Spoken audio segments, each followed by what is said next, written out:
suggest to the scientific community that we are devolving rather than evolving.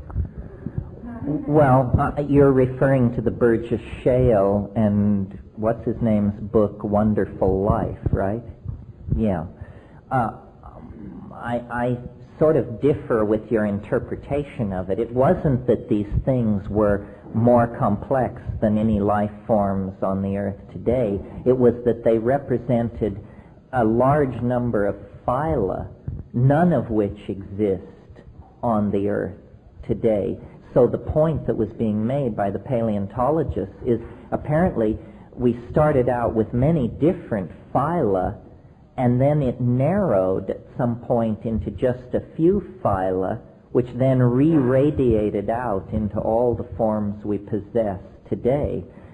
So I think other people have brought this up, and it's a troubling example because it tends to throw a railroad tie against the onrushing of my rhetorical freight train, but that's the name of the game, folks. It probably is true that at an early point in the evolution of life, I mean, it's obviously now established, there were these many, many different phyla, and for unknown reasons, certain phyla became extinct, and then the phyla which were left radiated and filled all the abandoned niches that had previously been occupied by these now extinct organisms. But nevertheless, we have to look at this question of, for reasons unknown, they became extinct. Why did some phyla survive and others not? It would be inconsistent with the theory of evolution to suggest that this happened entirely by chance. There must have been some adaptive advantage possessed by the phyla that made it through whatever these narrow evolutionary necks were, and then the phyla which survived these climatological crises, or whatever they are, radiated into an incredible number of complex forms that nevertheless could be traced to a small number of earlier phyla.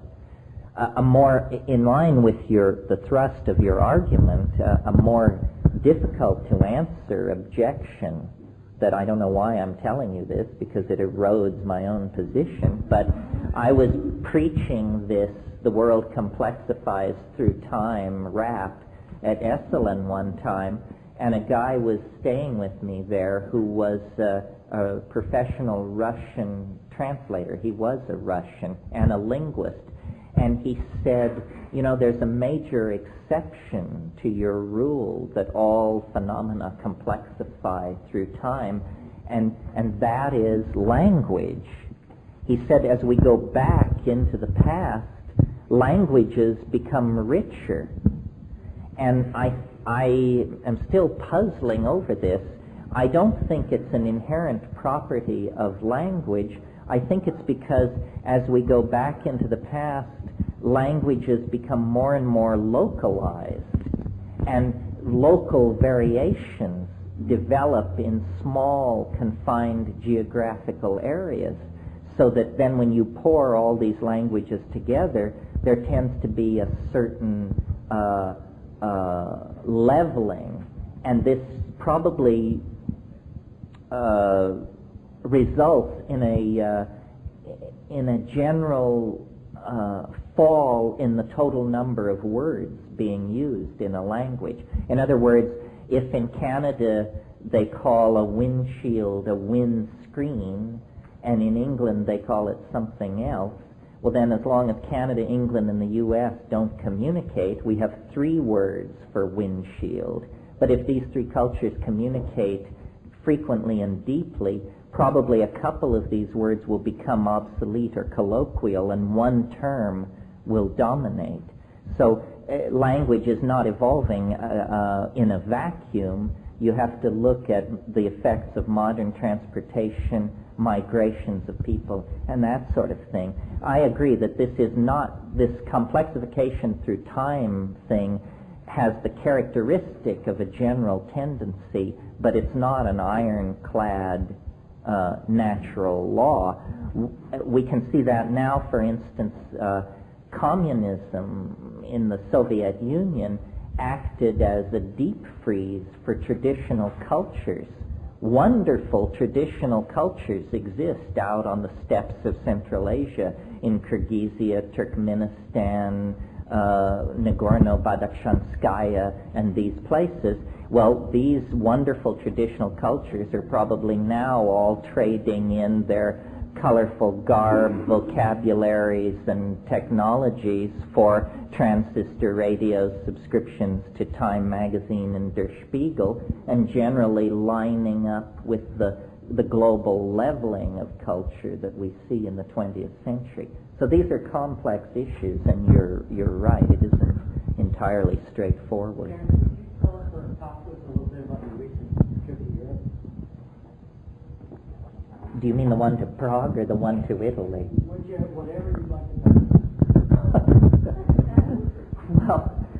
Well, I went to Prague to the ITA conference, International Transpersonal Association conference in June, and I had never realized till I went there. It was my second trip to Czechoslovakia.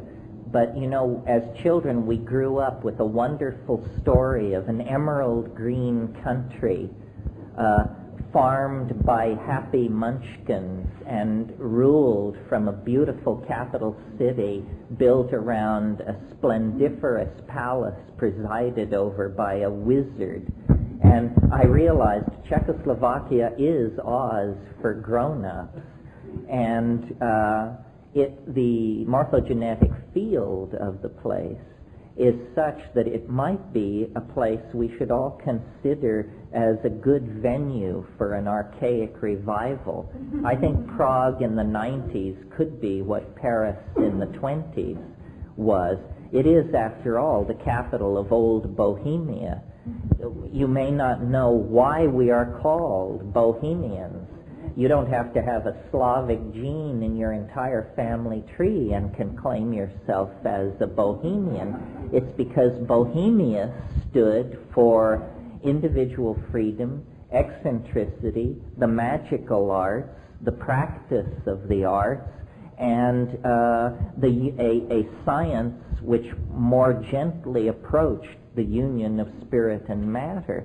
And this whole potential alchemical civilization based around Prague was destroyed by the 30 Years' War. If you're interested in all this, you should read Frances Yates' book, The Rosicrucian Enlightenment, in which she shows that at a certain point in Western history, there was the possibility of a Protestant alchemical revival in Central Europe that was bungled by a series of diplomatic and cultural misunderstandings and led instead to the 30 Years' War, which then, before the 30 Years' War, Europe was thoroughly medieval in its character, really, and at the end of the 30 Years' War, modernity was launched.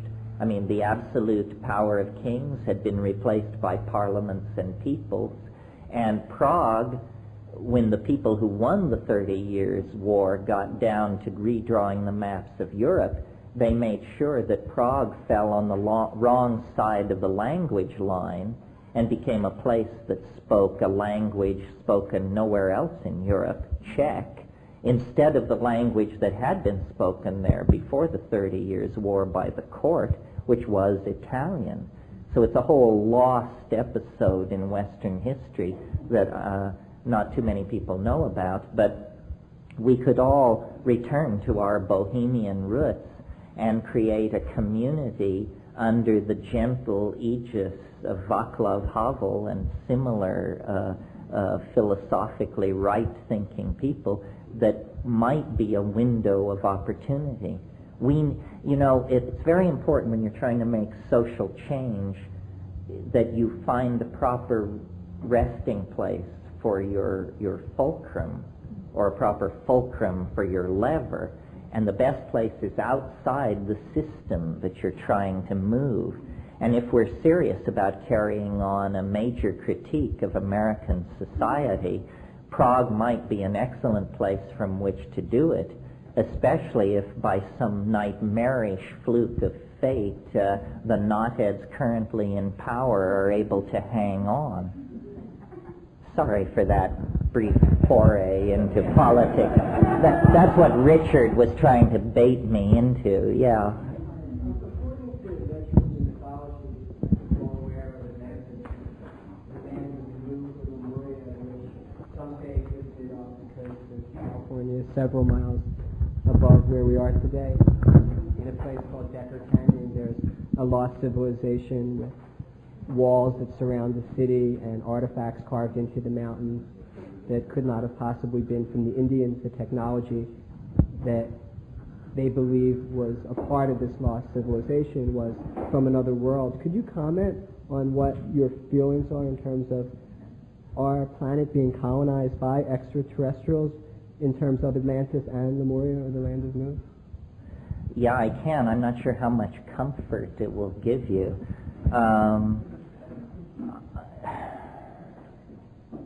It seems to me an underwhelming proposition. In other words, if this happened, where is the evidence?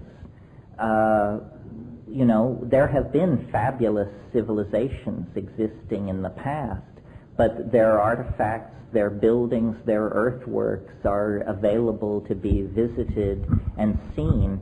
It seems to me, in trying to build models, I try to follow Occam's razor. You all know what Occam's razor is? Hypotheses should not be multiplied without necessity. And I just find the lost continent thing an unnecessary hypothesis. I think there are lost civilizations, but I think we do a grave injustice to our dilemma and our accomplishments by thinking that anybody ever stood in this position before. To me, you see, there's an impulse that's very old in the Western mind to, and strangely enough, I trade on it to some degree. It's called the nostalgia for paradise. And it's that we're always looking back to a lost golden age. And I think there was a lost golden age on the plains of Africa 15 to 20,000 years ago. I discussed it this morning. But I don't think high technology has ever existed before on this planet. Well, there's just no evidence of it. And the Atlantean people and the enthusiasts of Mu and Lemuria are always trying to fiddle with the dates and say, the Great Pyramid is 25,000 years old, and there's a ruin on the Nazca Plain that's 50,000 years old. This is, first of all, the evidence is absolutely unconvincing, and second of all, the miracle is not how old the breakout into language and technology is, but how recent it is. I agree with you. I think that if you were to go scuba diving off of Bermuda and the Bimini Islands, you would find what many people believe are artifacts from Atlantis. You can hike in Decker Canyon, and most of what is to be found is underwater because of the shift in the continental plate 10,000 years ago or more. But many people believe that the UFO involvement in that civilization is still very active today. I know someone who I believe you met last night, Robert Stanley from Unicus Magazine, who takes people on these expeditions in Decker Canyon. He took somebody at the beginning of the summer, and a roll of film was shot. The person was from the East Coast, I believe in Boston, and he spaced on the development of the film. He just forgot about it, and he decided, okay, I might as well get this developed. And sure enough, hovering in the distance over this part of the canyon were 12 saucers. And it's a pretty obvious picture. I saw it last night for the first time. And I'm just curious because I think that a lot of us don't really deal with a lot of the information that's coming out right now because it's overwhelming. It's almost like, wow. Well, I am prepared to be convinced, but I'm not willing to buy in without a fair amount of evidence. As far as UFOs are concerned, I've thought a lot about it. I've seen them far away, up close, and it's not what people say it is. And the problem, there are two phenomena. The UFO, who knows what that is, and then the UFO community. And my God, these people are much weirder than UFOs.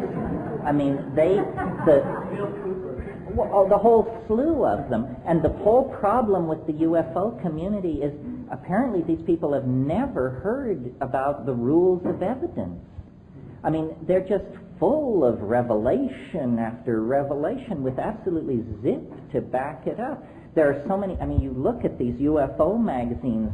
Well, do you want to believe Master Chen Thuk of the Nabungi system, or do you want to go with the Billy Myers crowd, or what's coming out of Brazil? I think Jacques Vallée in one of his books estimated that if you don't believe UFOs only appear where there are witnesses, and take the number of sightings seen by people and extrapolate that by the area of the surface of the Earth, you have to conclude that UFOs are coming and going from this planet at a rate of 12,000 a month. Well, my God, what kind of extraterrestrial contact is this? That 12,000 a month for 50 years and never a definitive piece of evidence. I was talking to one of the researchers on the fetal abduction thing. This guy was all excited. He said to me, you know, I've talked to 500 women who claim surgical removal of fetuses. And he said, yeah, and you know, the amazing thing, there's not a single sign of physical invasion of these women's bodies. And I said, whoa, Dr. X, doesn't this suggest something to you? And he said, yeah, advanced surgical techniques of which we have no knowledge. I said, well, yeah, but doesn't it, I mean, give me a break. So I think they have to operate in the light of the same evidence as everybody else. And their problem is that they claim to know too much. They're just willing to tell you, you know, 125,000 years ago they arrived to grow sweet peas, and then 100,000 years ago the project changed and the 11th planet did something. Too much data. It's too Jack Armstrong-ish. Do you believe our government has the technology to travel in ships to other stars? Do you think we're doing that today, or do you think that's our future? No, I don't think we're doing that today. I mean, we have a government that can't knock off a loudmouth in Baghdad, let alone travel to other stars. So you believe our space program, Pardon me? Space program is limited to what NASA tells us is the reality of what's going on, and that basically, you don't think there's like an underground or a whole network of societies and organizations within our government that are involved in research and technology? Well, obviously there is a black portion of the government where research goes on and probably fairly kinky things are carried out. But these people are no different from us. I mean, some of them may be here today. And I don't mean cops, I mean, you know, there may be NASA scientists here today that we are not so different from the people we're talking about. Human beings cannot keep a secret. You may bank on it. And so the idea that, you know, somebody possesses a technology thousands of years in advance of us, I mean, then when you actually tear the lid off some of these government black operations, you don't find super scientists and brilliant minds. You find people like Gordon Liddy and John Dean and, you know, half-wits, clowns seem to lie behind most of this. I believe that I am not a conspiracy person. I believe that nobody is in control, and that the people who seek control are the most misguided of all, and that there's a great deal more than we don't know than we do know. And, you know, I would love to be convinced that something really far out were happening, but it just always seems to come apart in your hands. These are, I consider stuff like the UFO phenomenon as popularly commercially available UFO beliefs as basically viruses of language, diseases of understanding. If you could teach people about the laws of evidence and how you build a case and stuff like that, then people wouldn't be troubled by this. The same fuzzy thinking that permits people to believe in UFOs permits them to believe in the imminent expectation of the second coming, or, you know, the face of Christ appearing on tortillas, and all of this stuff. Terence, may I stop here for a second? Is there a lot of people still with questions? Because they still have a lot of time, well, at least till 6 o'clock supposedly. Can I have a show of hands? Okay, there's a few more, because we want to sort of limit the questions to one question per person and sort of one rebuttal from that, so that everybody can get a fair share before we make a final. Is this a gentle hint to stop raving about UFOs? He's trying to make sure leave the UFOs. He doesn't want to hear any more about it. Oh, I see. Well, I say to the UFO people the same thing, you know, what can you show us? Drag it forth. Everything has to be judged on the same field. If you've got something, spill it. But to claim, you know, as I don't want to use names here, but stories like, well, we met the UFOs and they gave us a message from mankind, but when we got back to our car, our tape recorder had miraculously erased itself. Well, then be quiet. Don't tell anybody this. Don't you understand how lame that sounds to the doubter? It's not the believer you have to convince. They're a pushover. What are you going to do about your skeptics? That's the problem. Well, when you say you saw UFOs, what do you mean then? Well, you want me to tell you a story? I was in the Amazon. I was in a state of considerable psychic turmoil, and I sat up all night. This is told, by the way, in the book True Hallucinations, which will be published next year. And at dawn, I looked across this lake, and there was a thin line of clouds on the horizon. And I watched this line of clouds, and then suddenly I noticed that they were turning in place, like a pencil spinning on its axis in one place. And then the clouds, this line of clouds broke apart into 4 perfectly identical lenticular clouds. And then the 4 lenticular clouds merged into 2 lenticular clouds. And then the 2 merged into 1. And as they merged into 1, I heard the whee, whee, whee sound of Hollywood science fiction flying saucers, and I realized this thing was coming toward me across the lake. And it was absolutely convincing. It was a flying saucer, the real thing. And I was absolutely convinced that it was going to take me at that moment. And as it passed over, only about 200 feet above my head, I could see it clearly enough that I could see rivets on its underside. I could see its running lights. I could see it. But you know what I saw? I saw the end cap of a 1932 model Hoover vacuum cleaner.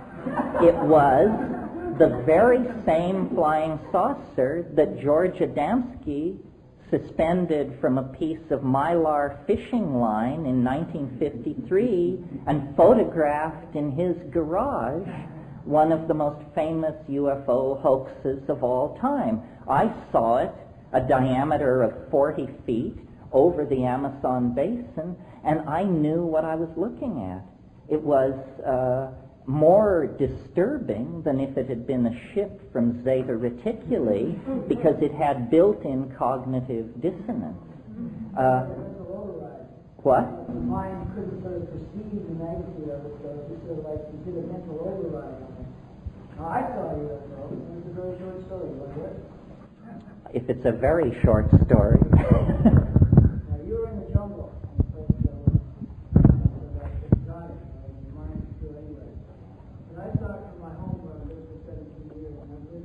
inside there all the time. You don't know when it was off. 12,000 months of navigation. Okay? Now, I was looking down on it, which is another advantage. You're looking up to the anchor. And you're looking down and you see a pretty it was about, 6 feet in diameter and saucer shape, which means that anything that's inside that is wrong. So it just sort of scanned the hillside, scanned the bushes. Went up this road which is below, and then sort of like went up to the top of the hill over there. It's all electromagnetic movement. It wasn't anything else. And then it came down the hillside and it went between two houses at window level. And then it went along some highway. Okay? And I had two witnesses with me. They were all watched.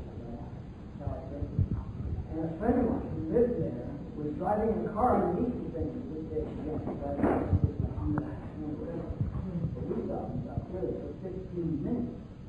Then they accelerated and we went between the two mountains. Each time we were standing up around here. Over here! And come check it out. They didn't want to have any part of it. Well, see, I believe you completely. I don't have any problem with that. It's simply an enormous leap to say that that was a craft from another star. It's much better to just say it's a who knows what it is. The world is full of weird stuff. Just briefly, here's my best theory on flying saucers and a whole bunch of other stuff. This tries to solve all problems of this sort simultaneously. The transcendental object at the end of time, let's drag it in here. And let's imagine that it is like those mirrored balls that they hang in discos above the bar and spin. So then I think that definitely there is a forward movement of causal necessity which propels us from the past into the present on into the future. But that there is also, and necessary to account for precognitive visions and stuff like that, which happen all the time, a flow of information from the future into the past. And the transcendental object at the end of time is casting reflections of itself backward into the past. And if you are struck, whatever that means, by one of these scintillas from the transcendental object at the end of time, then you begin to cure and teach. And if you really got a good hit, possibly raise the dead. I mean, I'm not sure how far it can go. Now, also, these images of the transcendental object at the end of time haunt the skies of this planet in the form of spinning vortices of contradiction. This is what Jung said. He said, the UFO is an image of the self. And I don't mean the little self. I mean the collective self of humanity. So a story like Jim's story I have no problem with it. I take it as true. It's the people who say, and they revealed the nature of the fall of Atlantis and the world plan. Then it's too much because it's coming through human interpretation. The horrible thing about the UFO people who claim contact is that the aliens they present to us are so incredibly mundane. So much more mundane than what you would encounter on a DMT flash that they're just like the neighbors next door. I think that, alien intelligence, the trick is not to find it, but to recognize it when it's in front of you. Intelligence is a very slippery concept. Sometimes we can't even identify it in the person sitting next to us on the bus. So how can you expect to identify the intelligence of an alien? It just seems incredibly unlikely to me. I think the world is a lot stranger than we suppose without evoking benevolent aliens who prefer vegetarian diets and who come from the stars. I mean, why do they so fit our preconception of what they would be? I mean, silvery humanoids. Alien intelligence and alien life, when and if you meet it, you'll know you're in the presence of the real thing because you'll be barely able to wrap your mind around it. Yeah, I'm basically in agreement with you. I was kind of pondering over the idea of my earlier question about, well, if we perceive these as being aliens, that's one thing. But what happens if, in fact, these humanoid creatures that we're defining are us, traveling back through time and being able to materialize through the future technology? Then we're talking about something different. I'm not saying that this is true. This is only part of my own speculation. Well, it's an attractive idea. It raises problems, as I'm sure you're aware, the grandfather paradox and so forth and so on. But it's a possibility. I think it's more likely that these are emissaries from the land of the dead than from the Pleiades.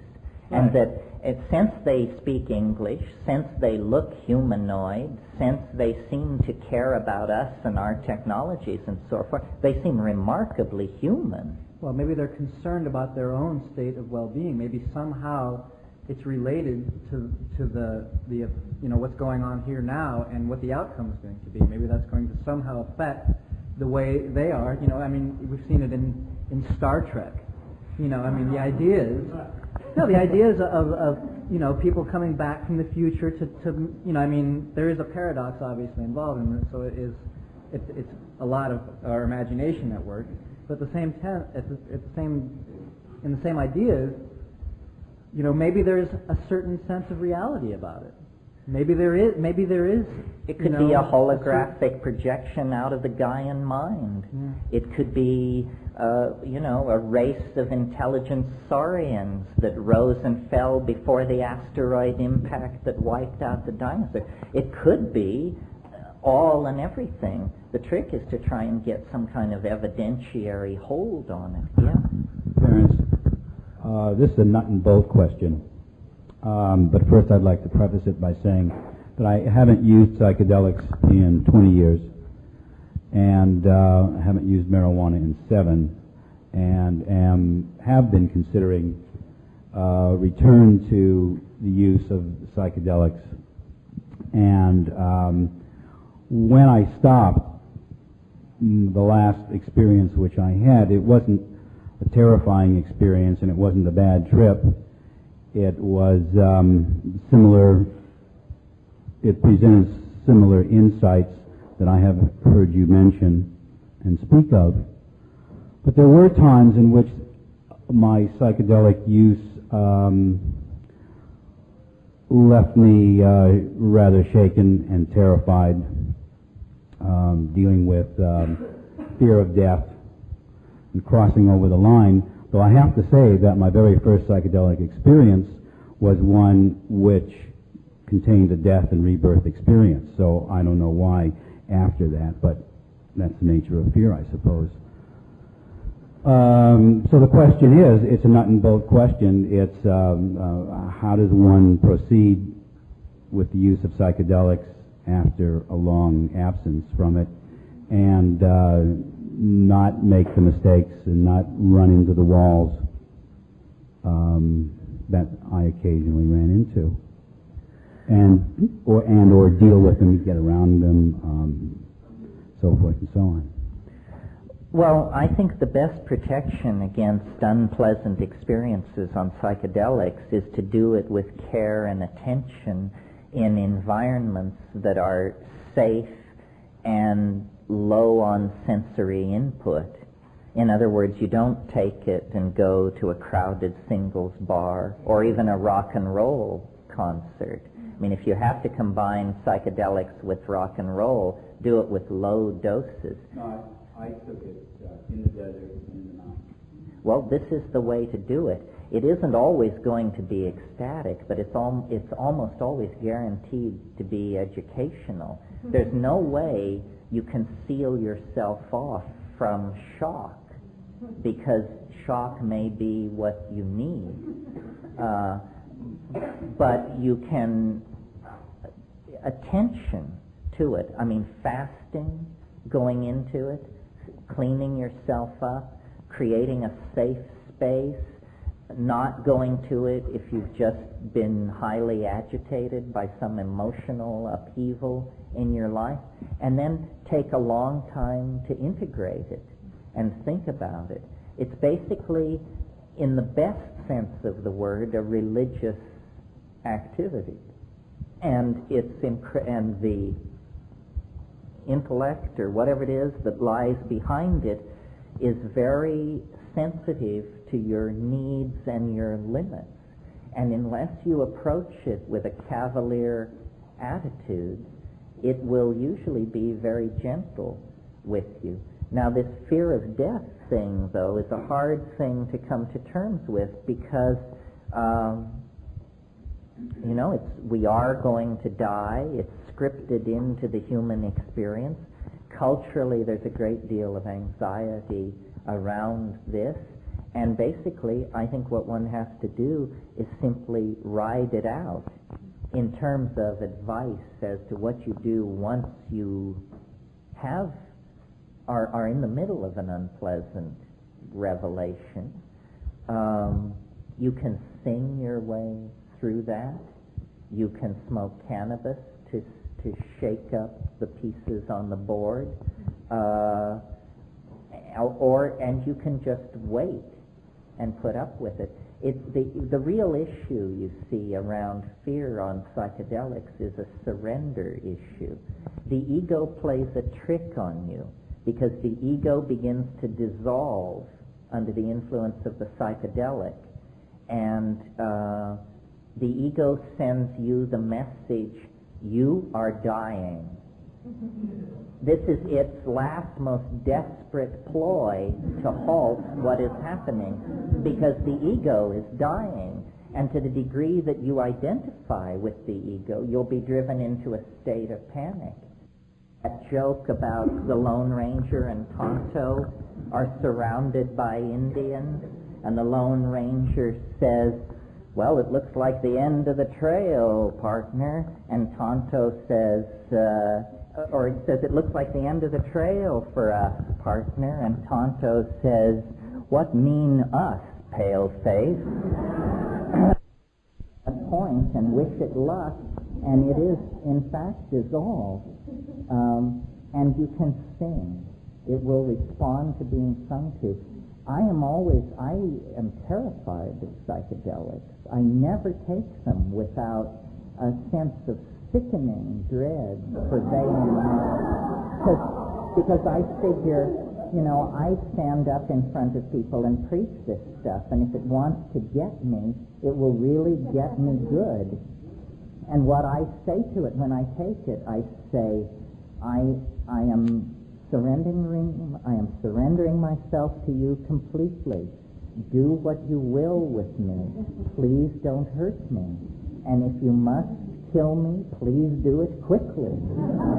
And but I know people who have tried to order it around, heavy male dominator types who want to beat information out of it. And my God, they have bad trips so terrifying that they never come back to it again, because if it decides to turn on you, it has resources that would make your hair stand on end. So easy does it, gently, reverently, and with a great deal of attention. I have some mushrooms that are given to me fresh, healed, 7 years ago on my birthday. I still have them. Would they still be any good? Did you keep them in a dark, cold place? For 2 years, and then I moved on to a boat, but they're in a dark place. Well, the way to tell is if the seal was so good that they are still cracker dry as a fresh saltine cracker, they're probably all right. But what tends to happen with mushrooms under the best sealing conditions is they resorb water. And if it's rubbery at all, or even bendable, then it's probably degraded and it's not any good anymore. Another thing, let me say before I leave this, if you're really serious about taking this into your life and you really want insurance against unpleasant experiences, then learn to grow them. This catapults you into a whole different category of relationship to it, because it gives special privileges to growers. It's like premier class on United Airlines or something. You get to board first, and you get a wider seat and a better meal and a good movie.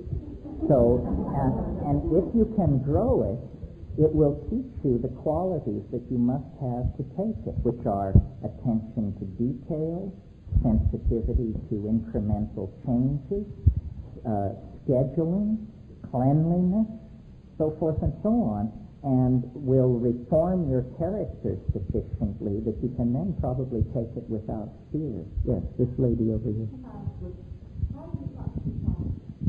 To my children about this? I have an 11-year-old daughter and a 14-year-old son. I talk to them exactly the way I talk to you about it. I say there are good drugs and bad drugs. There's no such thing as the drug problem or the drug issue. Part of the way the establishment has muddied the water is by impoverishing our language about these things. Name a drug and I'll tell you what I think about it and how you should relate to it. I've seen people destroy themselves on cocaine, heroin, alcohol. I've seen people get nutty behind tobacco, religion, fascist politics, fundamentalism. And I say, if you're going to take a drug, and if you want to take a drug, talk to me about it. If you want me to take it with you and I think it's a worthwhile drug, I will. If I don't think it's a worthwhile drug, I will tell you why. But it will be a real reason, and you will find out that I'm not putting you on, and I haven't had any problem. I think we infantilize not only our children, but ourselves on this issue. Some drugs are bad, some drugs are good, some drugs are trivial, and then there are styles of taking drugs. The way I think psychedelics should be taken is it's a kind of paradox. Rarely and at high doses, so that you never are comfortable. I'm not peddling comfort here. I'm peddling revelation. So you must take what are called heroic doses. More than you want to take. That's the correct dose. And less frequently than you want to take it. That's the correct timing. And then each time it will blow your mind to shreds and positively feed into the rest of your life. There is the people who think people who take psychedelics are into escape, don't know what they're talking about. I mean, escape into what, for crying out loud? The heavy narcosis is going on in front of the boob tube and imbibing, the daily newspaper and that kind of thing. So it's basically you've got to level with your kids, ever more so now because lying has become official policy. I can't believe the crap I see on television in these anti-drug ads. Marijuana is the gateway drug to hard drugs. Tobacco and alcohol are the gateway drugs to hard drugs. Don't let anybody cheat you. And so forth and so on. So it's a matter of informing ourselves and then informing our children and then teaching them how to do these things. It's a lot like sexuality. When nobody mentioned it, you learned in the gutter. And that usually meant that you got your girlfriend pregnant at age 19 and had a shotgun marriage and lived a life of agony and repression in the service of phony social values from that point on. We have to educate ourselves. Our sexuality, our psychedelic psychology, all the rest of it. You and I, not our children, have been tremendously infantilized by our government. Think about the "Just Say No" slogan. What that means is don't think about it, don't inform yourself, just say no. Behave, in other words, like an idiot.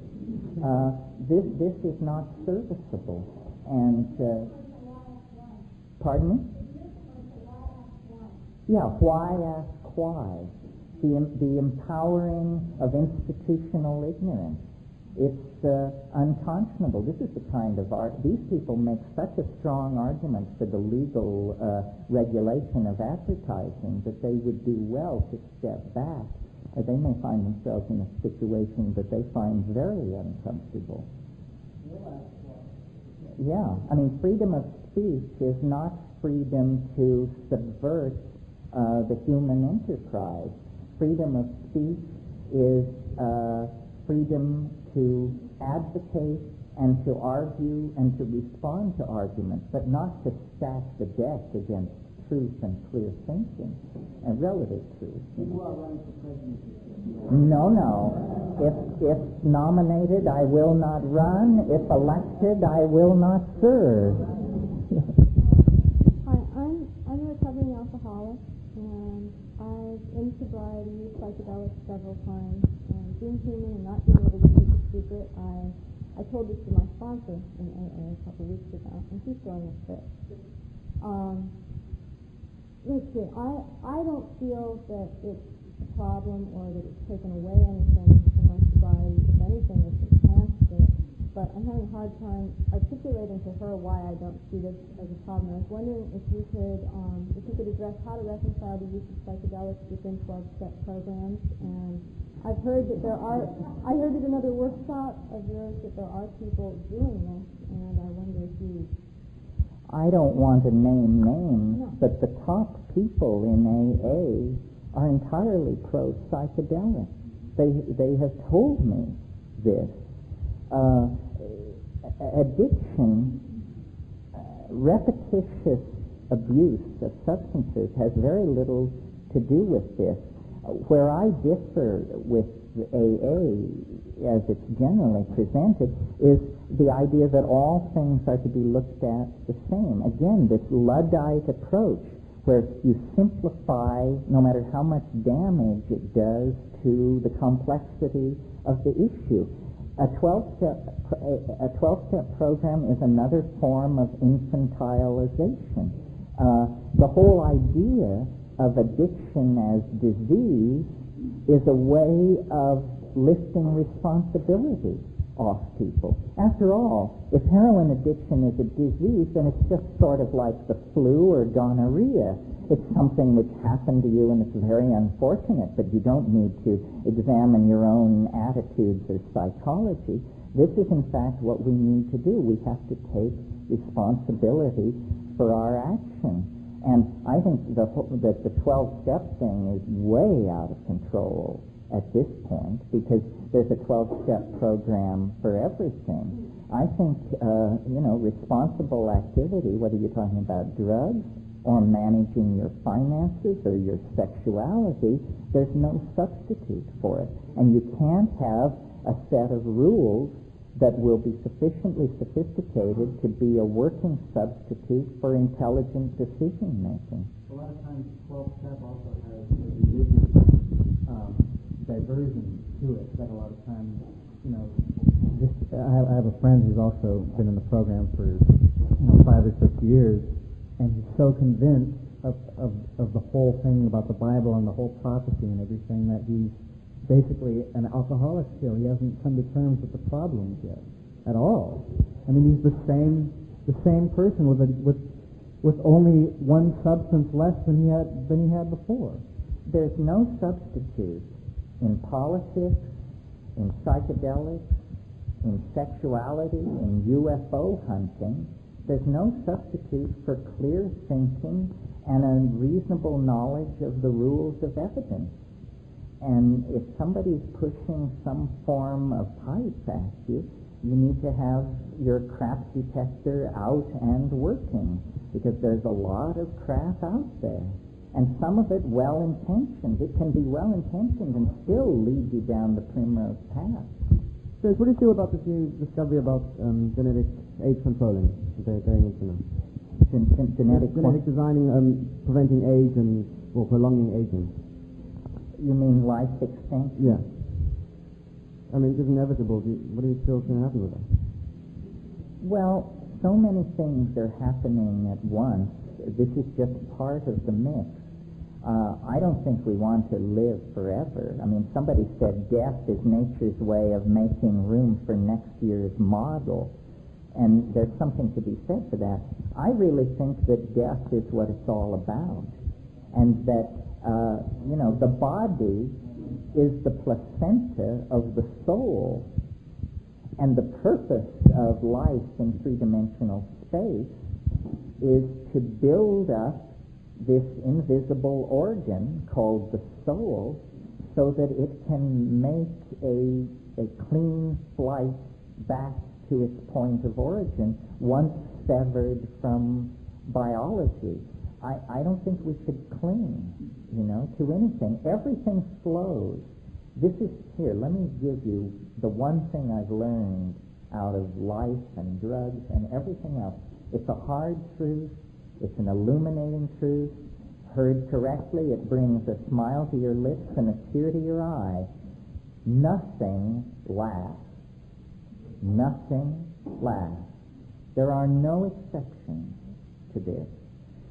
Your relationship to your lover does not last. The hatred of your enemies does not last. The wonderful home you worked so hard to create, it doesn't last. Your body doesn't last. Nothing lasts.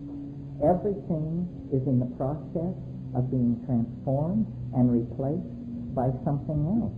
You have to embrace that, or life will disappoint you, embitter you, and tear you to pieces. I like to make an analogy to surfing.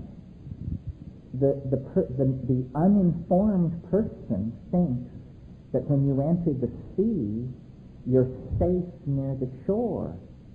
You're not safe near the shore. That's where the waves are breaking and creating the white water and the undertow. All surfers know that you have to swim out to where the waves are forming cleanly in deep water, and then you can catch the wave and ride it into the beach. But if you hold to the shore, you'll just be beaten to death in the incoming surf. That could be the end of the workshop as far as I'm concerned. That's how it works.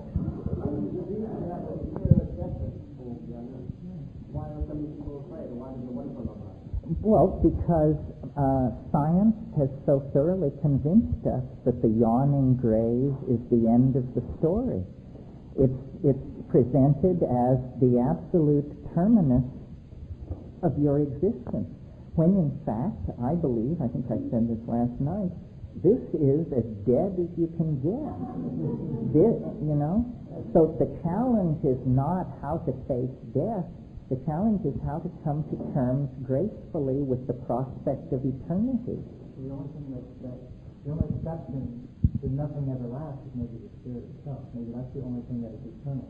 But it is constantly transforming. Right, but on the deepest level of the pure spirit, that is probably something that has lived through all of time, beyond time.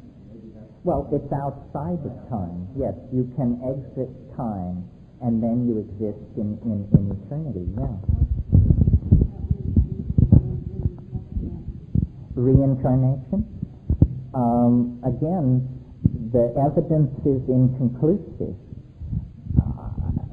There is some evidence, stories, we all know them, but the idea that it happens to everyone seems an unnecessary hypothesis based on the idea that it happened to some people. I would like to think that we move on. I would like to think that there is a kind of ascent through existence. I'm open to the possibility of reincarnation, but again, underwhelmed by the evidence. See, maybe I should say a little bit about my own psychology, because I always get into these wrangles with people. I'm sort of presented as a person on the fringe of the New Age or something like that. I don't consider myself a New Ager at all. I got where I am through doubt, skepticism, lack of belief, hard-headed reason. And I've gotten, I believe, further into weirdness than the channelers, the people who are talking to the UFOs, and all the rest of them. They're such pushovers. I mean, the first voice that comes along from the invisible world, and they're ready to sign on to whatever gibberish is being pushed. I think you can be a rationalist. I think you can demand hard evidence, and still, this will not push magic out of your world. Real magic doesn't demand dewy-eyed believers offering sacrifice at its altar. Real magic is real. It exists for skeptics, not believers. So the technique is not to believe, not to stay in your comfortable cultural situation and believe the first weird rap that comes down the pipe, or the second, or the third. The way to do it is to be hard-headed, rational, demanding, but explore edges. Push the edges. Within, and also within the world. So if you hear that someone in India can raise the dead, fly to India. Put yourself in front of them and say, would you please raise the dead? And if they say, oh, I only do it on Tuesdays, or come back in April, or you're not ready, then you just put them in the fraud column. and this has always worked for me. I just say, you say you've got the whammy, what can you show me? I went to India. Don't get me started. It is a spiritual bargain basement of the sleaziest sort. I went to South America with the same question, what can you show me? And the guy said, well, let's sharpen our machetes and we'll go out here a half a mile into the forest and we'll cut some of this vine and we'll bring it back and brew it up and I'll show you what I can show you. None of this kiss my feet, sweep up around the ashram 10 years, memorize 50,000 lines of the Avakatamka Sutra or that kind of malarkey. If there's any assumption of hierarchy, head for the door. If somebody's telling you that you're little and they're up, head for the door. It's a con of some sort. It's a horrible, horrible con. The real stuff is available to those who ask for it. You don't have to prove yourself. Asking is sufficient. And none of these scams can compete with psychedelics. That's why they inveigh against it so furiously and tell you that it'll rend holes in your aura and all the rest of the malarkey that is brought against it. Give me a break. So the thing to do is explore edges, push hard, and then use your ordinary good sense to tell shit from shinola, and you will move much faster than the people who are worshiping at the feet of this or that beady-eyed weasel who set himself up with a non-profit foundation and a line of bunk that's being published by the devoted slaves and peddled in airports or whatever. That's just horrible, all that stuff. Horrible. In response to something that was said earlier, I've been fascinated with psychedelics since my first experience when I was 17, and I, have struggled with finding out about the mechanics of painting and growing mushrooms. And over the last couple of years, I've finally met with with relative success. And I just like to offer, if there's anybody who sincerely, it's a frustrating process when you first start. If there's anybody that, is seriously interested, I'd be glad to give them a little help. This is an incredibly generous offer. It's very hard to learn to grow mushrooms unless someone shows you how. My book that I wrote with my brother is the best we could do. but it's like reading the instructions for putting together an electric train or something, you know. If somebody will just show you, it becomes transparent.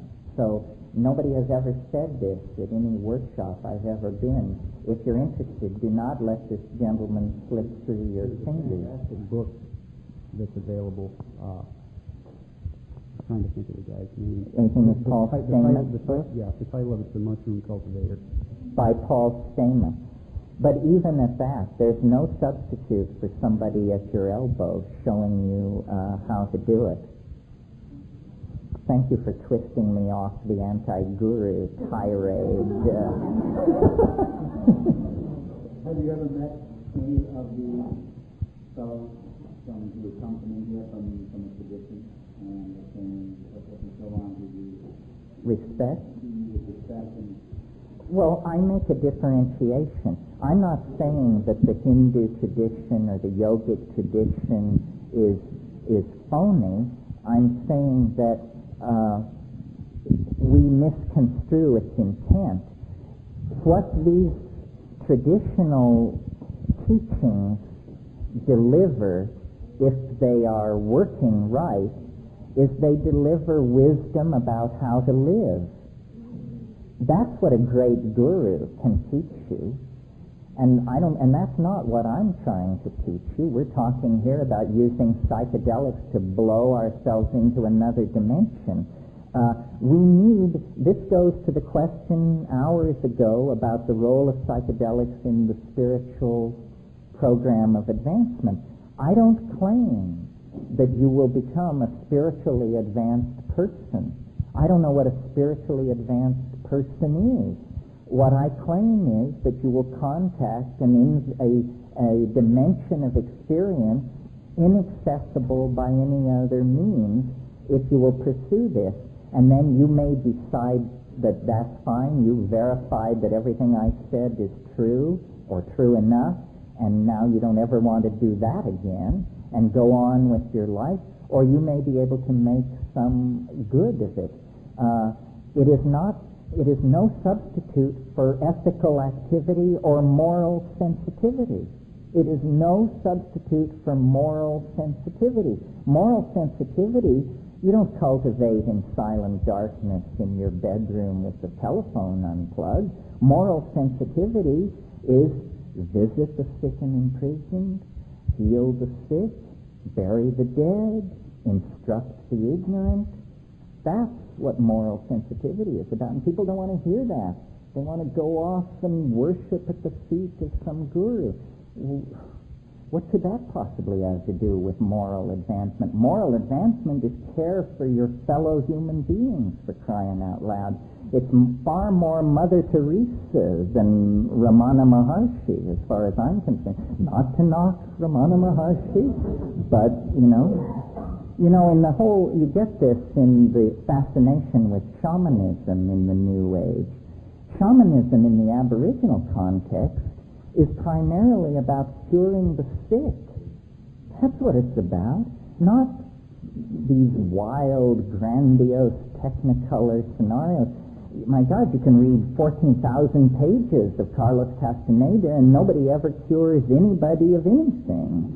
It's all happening in this other dimension. So it all comes down to pretty nitty-gritty, hands-on, here and now stuff. Yes? I noticed that after a hallucinogenic activity, and you're by yourself or you're seeing you're in nature, a sort of empathetic consciousness happens to where you're more in tune with the surroundings, the animals and the plants, as though they could interspeak to your consciousness and you can sort of with them.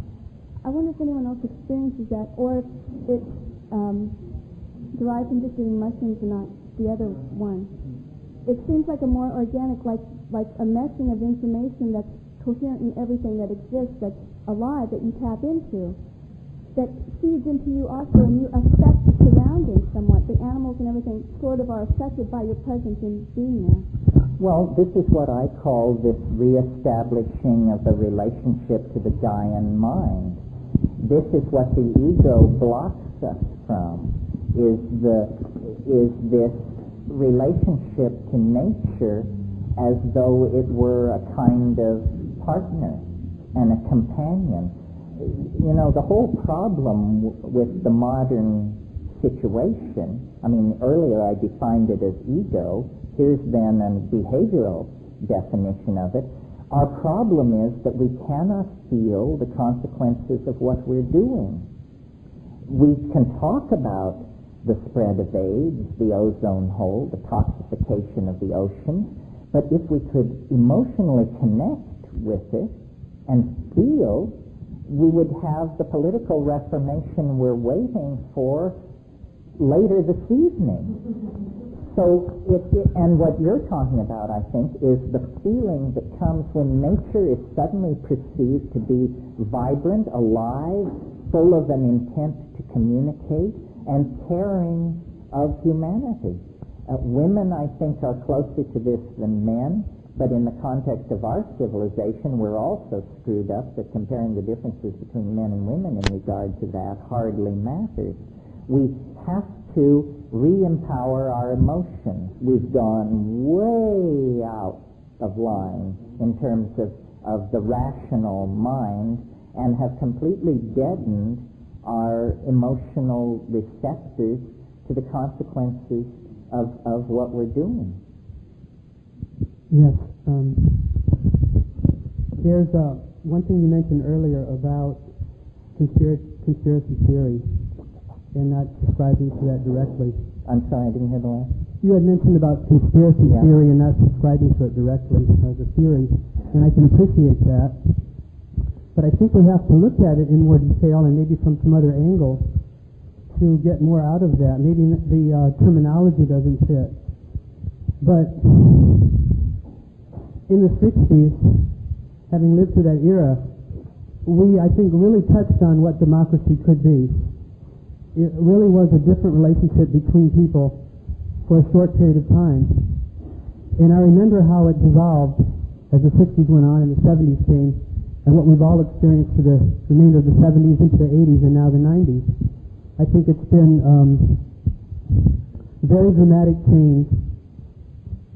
I think that to subscribe that it's happenstance would be folly. To say completely that the CIA, as an example, although I have no information and don't even want to have it, tested something and then let it go because it didn't fit their needs completely may not be the whole story. For example, you talked about drugs, natural especially, but drugs in general can be inhabited as time goes on by those who experience it. And let's say, for example, as a theory, that those who experienced that democracy early in the 60s were inhibited from further experiencing, were disassociated from it by safe houses, by whatever systems were developed,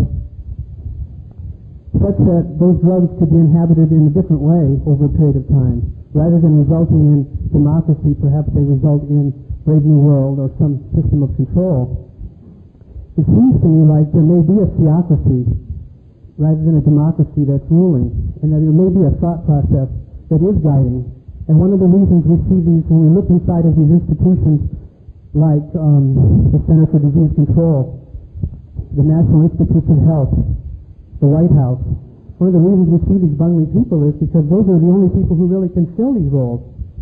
Not because there is nothing of intelligence behind that's guiding them. And when I say intelligence, I don't mean positive intelligence. So I feel like we have to, or it would be helpful for us to keep in touch with the idea of something going on, something guiding and counter-guiding. That, as you said about evolution earlier, that evolution really is the moving toward a goal.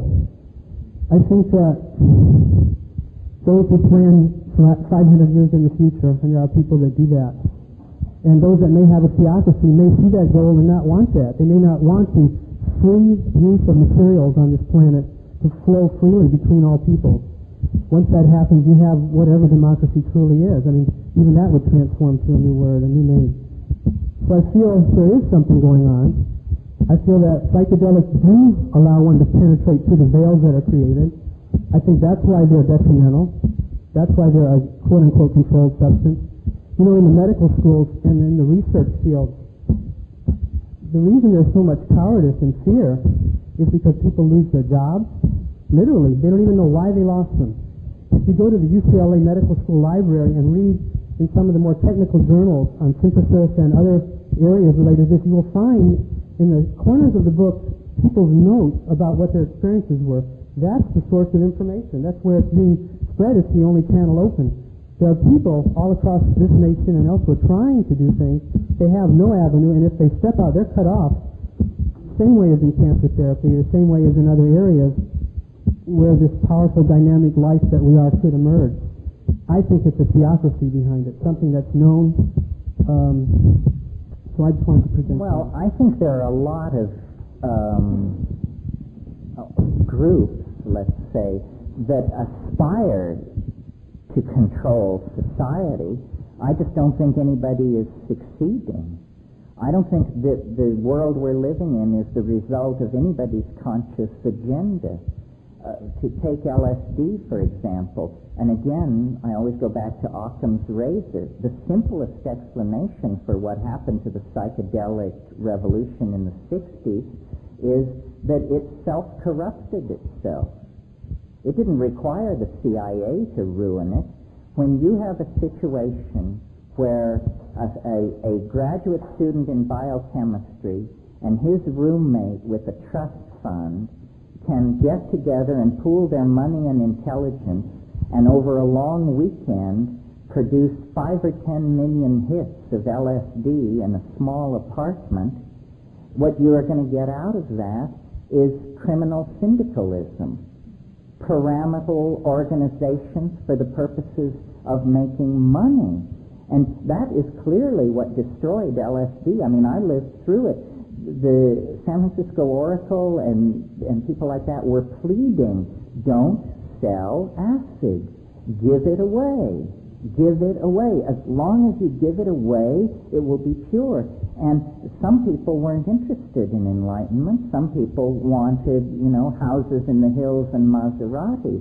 So it is our own nature that conspires against us, not the dreams of the CIA. I mean, don't forget, George Bush once ran the CIA, for God's sake. That's the level of competence that agency can get together. That's the first one of the CIA witnesses behind that, because I don't think they are that intelligent. So that doesn't mean there isn't intelligence that exists that can do that. I think that's But why hypothesize it if there's no evidence for it?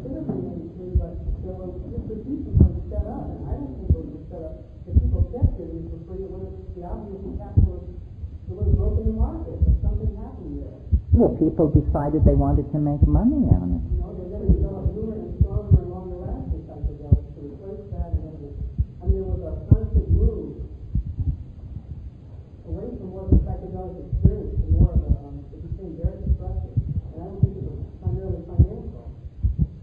What was it primarily? Control of what? Well, as you would yourself would say, if something went longer than you expect, you in a way lose control completely. Like what was it, DOM, what was the long FCT? But these things were distributed in micro-cultures relative to the global situation. I mean, I don't deny that there are people who seek to subvert the natural development of the social agenda. I just think that it's an impossible proposition. I mean, the real conspiracies are the Catholic Church, the World Bank, the IMF, and they don't think of themselves as conspirators. They think of themselves as 1,000-year-old organizations, shepherding, not in the case of the IMF, but Those are the organizations that simply are allowed to receive the grant money to do what they're supposed to do. say what? They're the ones that decide. Oh, they don't. They decide they're eliminating. Those of us that listen to... Well, let Richard has the talking. So those that listen to KPFK in the middle of the night on Wednesday night get the full load conspiracy story from Dave Emery. And I think actually there's a lot to be listened to very carefully in terms of the evidence that he has gathered about this. But don't you think, Richard, that even if, we could almost say, even if all these conspiracies exist, we're hearing about so many that they must be self-canceling? Well, it's coming to crisis moment in terms of the massive cover-up versus the keep uncovering this and uncovering that, and they just can't keep their fingers on every part of the dike. Yeah, I think running a world-controlling conspiracy must be a fairly frustrating enterprise these days. I'm getting the high sign from the tapers. Let me listen. I just want to speak to this lady's concern about LSD.